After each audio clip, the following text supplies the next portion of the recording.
Tomorrow, the Secretary of State for Washington State is expected to certify the results of a machine recount in the 3rd Congressional District race that pitted Democrat Gluesenkamp Perez against Republican Joe Kent. You may remember that Joe Kent's team requested this recount since the margin between the two candidates was not small enough to trigger an automatic recount. Kent was behind by 2,629 votes heading into the recount, and we told you a few weeks ago that the chance of an outcome changing in the race was about as close to impossible as it gets. And that's because of the type of the recount that Kent's team requested. They wanted what's called a machine recount, which does not add up all the votes and count them all again. It only looks at undervotes. And an undervote is when someone did not choose a candidate in a certain race. For example, if someone in Clark County filled out their entire ballot except for the 3rd Congressional District race, that would be considered an undervote for that race. And in this recount, each undervote ballot for the 3rd Congressional District was re-examined to make sure the machine did not miss someone's actual vote.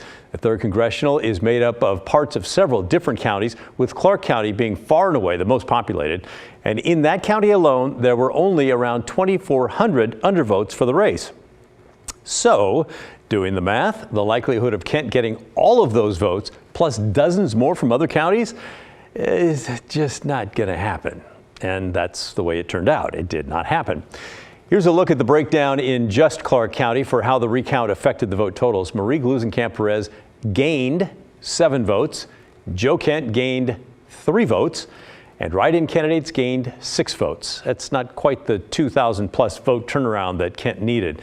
And without most, if not all, of the undervotes in Clark County, Kent just had no chance there. In fact, according to a tweet by the campaign manager for Gluesenkamp Perez, the final vote count across the entire 3rd was a net gain of 4 votes for the Democrat, with Perez gaining 9 of the previous undervotes and Kent gaining just 5. That is a real testament to the accuracy of the elections process and to the workers there, as there were well over 200,000 ballots cast across the district. So well done, everybody. But those final results came at quite a cost to the Kent campaign because they requested the machine recount. They had to put down a deposit of more than $48,000. The exact cost will be determined after the Secretary of State certifies the results tomorrow. When it's all said and done, though, the recount shows Kent lost by more than the original vote count. The Kent campaign sent out this statement early this afternoon after the results were released. It reads in part, "I promised during the campaign that I would accept the outcome of the election, now definitively determined as the recount was concluded. This morning I called my opponent to concede and offer my congratulations on her victory."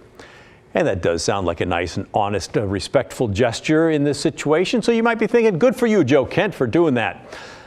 Although not quite so fast. We talked with the Gluesenkamp Perez campaign after we saw Kent's statement, and they told us Marie and Joe never actually spoke today. They told us Kent might have tried to call Perez, but he didn't actually get through to her. The Perez campaign said they found out about him conceding the race after seeing him tweet about it. So who knows? But Kent's statement today went on to blame special interest dark money that was spent against him and even lamented about Republican voter turnout, saying they've identified over 81,000 Republicans who simply did not vote and that the GOP must adapt to not lose the turnout battle. Is Joe Kent done with politics? Not likely. He ended his statement with this: "Our campaign is not at a sad end, but a strong beginning. I will have more to say in early January. Rest assured, I'm not done yet."